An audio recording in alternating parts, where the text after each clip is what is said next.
শেখ মুজিব ৭২ থেকে ৭৫ সালে ৩০,০০০ রাজনৈতিক কর্মীকে হত্যা করেছে এবং গুম করেছে।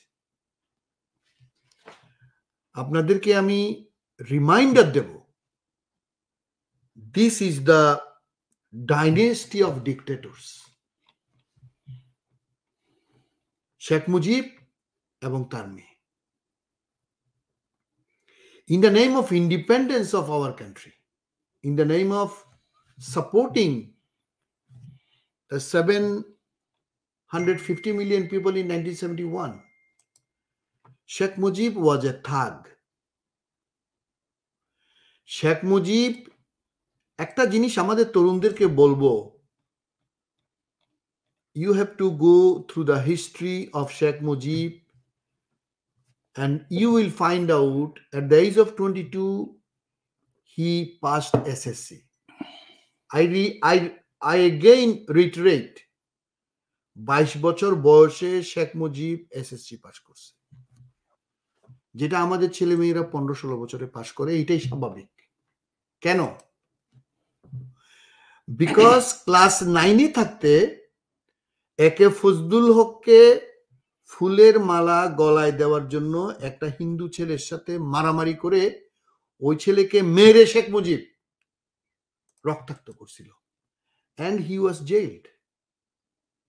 তার বাবা লুৎফুর রহমান একদম গরিব হওয়া কোনো অপরাধ না, কিন্তু গরিব হয়ে গুন্ডা হওয়া অপরাধ। আপনারা হিস্ট্রি গুলো পড়বেন, কারণ the upbringing of a human is very important. সে কোন পরিবারে মানুষ হয়েছে, I am talking about not poor or rich, is about his environment. আমি হাসিনার এই যে আমাদের 14, 15, 16, 17, 18 বছরের 1000 থেকে 1500 নাকি 2000 মারছে, আমরা এখনো জানি না। এই যে ছেলে মেয়েগুলাকে, এই যে আমাদের টিটু ভাই যে শুরুতে যে কথাটা বললেন যে we are totally disturbed, উনার সংবাদের খাতিরে, আমরা কথা বলার খাতিরে আমরা অনেক কিছু দেখছি, আমি অনেক কিছু দেখি নাই। 10 জন পুলিশ একটা 13-14 বছরের ছেলেকে গুলি করার জন্য, ছেলেটা একটা ওভারব্রিজের ফাঁক দিয়ে সে চলে যাচ্ছে, আর কেউ নাই, নিরীহ একটা বাচ্চা। এরকম 10টা রাইফেল তাকে তাক করছে, একজনে গুলি করলো, তারে 3-4 মিনিট ফলো করে কিভাবে যে একটা মুরগির বাচ্চার মতো এই বাচ্চাটা যে লুটিয়ে পড়লো, এগুলো তো দেখে আর আমরা তো আসলে আমাদের হুশ টুস নাই। এখন শোনা যাচ্ছে অন্তত পক্ষে 20-30টা সেনাবাহিনীর হেলিকপ্টার গানশিপ,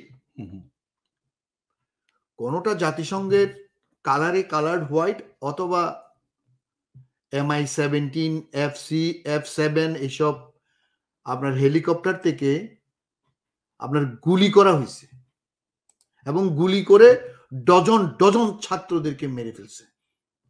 আমরা সেদিন ভারতীয় টিভি আজ তাকে দেখছিলাম যে খুব সম্ভবত IUB, independent university of Bangladesh, আপনারা যারা জানেন নিশ্চয়ই জানেন যে নর্থ সাউথ এবং ইন্ডিপেন্ডেন্ট ইউনিভার্সিটিটা পাশাপাশি, ওইটার ছাদে সরাসরি হেলিকপ্টার নেমে ওখান থেকে 8-10 জন এই রক্ষী বাহিনী, এটা আমি সেনাবাহিনী, এটা রক্ষী বাহিনী, শেখ মুজিব যে রক্ষী বাহিনী বানাইছে, এই রক্ষী বাহিনীর লোকরা আপনার ছেলে মেয়েরা যারা মিছিল করতেছিল ইনসাইড দ্য ক্যাম্পাস, আপনি গুলি করে অন্তত ওখানে 7-8 জন মারা গেছে, এবং পরে ওরা সিঁড়ি দিয়ে নেমে সিঁড়ি দিয়ে গুলি করতে করতে নামছে। মানে এটা আসলে কি বলবো, আমরা তো এখন বিদেশে আমরা আছি, আমরা কথা বলি, আমরা এই যে শেখ মুজিবের ইতিহাস তো আমরা জানি, আমরা দেখছি। শেখ মুজিব 15ই আগস্ট হত্যাকাণ্ডের পরে বাংলাদেশে মিষ্টি পাওয়া যায় নাই কেন? শেখ মুজিব রক্ষী বাহিনী তৈরি করছিল কেন? শেখ মুজিব 30,000 রাজনৈতিক কর্মী জাসদ সহ সিরাজ শিকদার থেকে শুরু করে কেন? এতে জহির রায়হানের ছেলের যেদিন সাক্ষাৎকার দেখলাম, এতে লজ্জা শরম নাই। জহির রায়হানকে শেখ মুজিব কিডন্যাপ করছে। আই রিপিট, জহির রায়হানকে শেখ মুজিব কিডন্যাপ করছে, তারে পাকিস্তানিরা মানে নাই। মতিউর রহমান রেন্টুর বইটা কোটি কোটি ডিস্ট্রিবিউট করেন, হোয়াট ইজ শেখ হাসিনা। 81 সাল থেকে 97 সালে তার ব্যক্তিগত সহকারী মতিউর রহমান রেন্টু এই সেনাবাহিনী সম্পর্কে কি মন্তব্য করছে আমার দর্শক শ্রোতাদেরকে একটু বলি, যে পাকিস্তানি সেনাবাহিনী হচ্ছে ভদ্র সেনাবাহিনী। কেন? 25শে মার্চ 1971 কালো রাত্রিতে যেই দিন শেখ মুজিবকে গ্রেপ্তার করতে যায় টিটু ভাই, শেখ হাসিনার বর্ণনা মতে মতিউর রহমান রেন্টু লিখছে তার বইতে, আমার ফাঁসি চাই বইতে, সে লিখছে যে পাকিস্তানি একজন মেজর সহ এক ট্রাক ট্রুপস আমাদের 32 নম্বরে নামলো, বাবাকে সেলিউট করলো, স্যার আমরা আপনাকে গ্রেপ্তার করতে আসি নাই, আমরা আপনাকে নিরাপত্তা দিতে আসছি। সে আমার মাকে সেলিউট করছে, আমাকে সেলিউট করছে, সবাইকে সেলিউট করে বললো যে আপনারা খাওয়া দাওয়া করে ঘুমান, এখানে কোনো আপনাদের নিরাপত্তার কোনো নিরাপত্তা দিতে আসছি এবং আপনাদের পুরা বাড়ি আমরা নিরাপত্তার বেষ্টনীতে নিয়ে আসছি। তো আব্বা ঘুমাইলো, খাইলো এবং রাতের বেলা ওরা আমাদেরকে অসম্ভব সম্মানের সাথে আমাদেরকে রাখছে। পরের দিন 26শে মার্চ এই টিক্কা আসলো।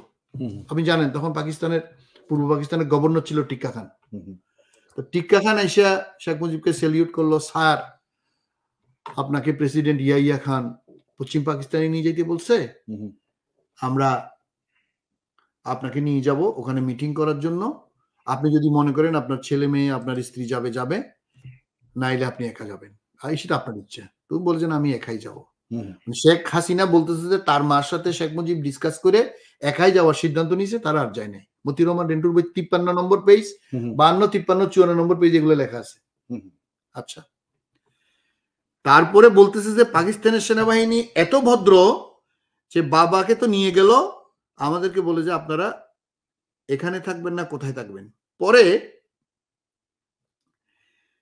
আপনার ওই তার দাদিকে মানে শেখ মুজিবের মাকে হেলিকপ্টারে করে নিয়ে আসলো টুঙ্গিপাড়া থেকে পাকিস্তানের আর্মি, এবং 2-1 দিন পর পরই টিক্কা খান তাদের খবর নিচ্ছে। আপনি খেয়াল করেন, বাংলা ওই দিন তো সারা ঢাকায় বাংলাদেশে তো আপনার অপারেশন সার্চলাইট যেটাকে বলা হয়, পাকিস্তান আর্মির যে ক্র্যাকডাউন, হাজার হাজার মানুষ এক রাতে মেরে ফেলছিল যেদিন, তারা নিরাপত্তা বেষ্টনীতে আছে।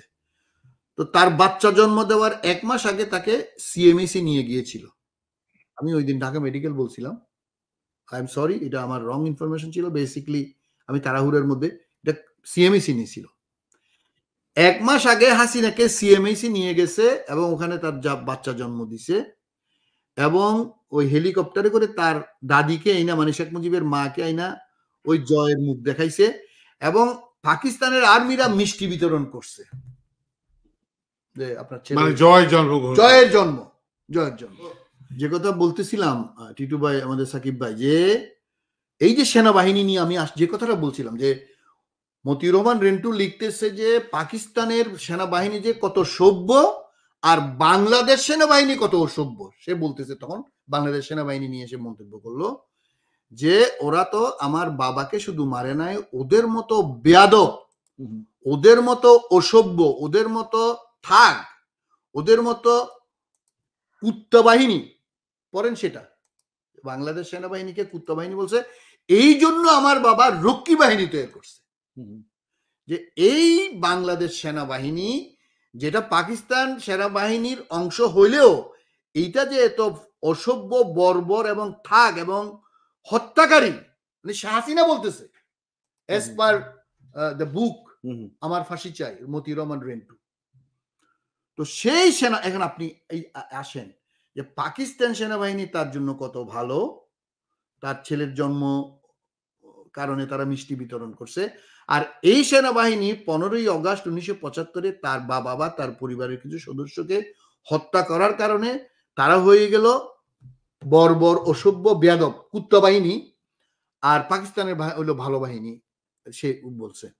এখন আজকে হাসিনার কুত্তা বাহিনী, আমাদের সেনাবাহিনী যে বললেন না, এই যে ব্ল্যাক আউট করে ছেলে মেয়েদেরকে এইভাবে গুলি করছে হেলিকপ্টার থেকে, শুধুমাত্র জাতিসংঘের গুলো বলে না, মানে পুরো আর্মির সোফার আমাদের জানা মতে 20টা হেলিকপ্টার ঢাকায় আপনার গুলি করছে।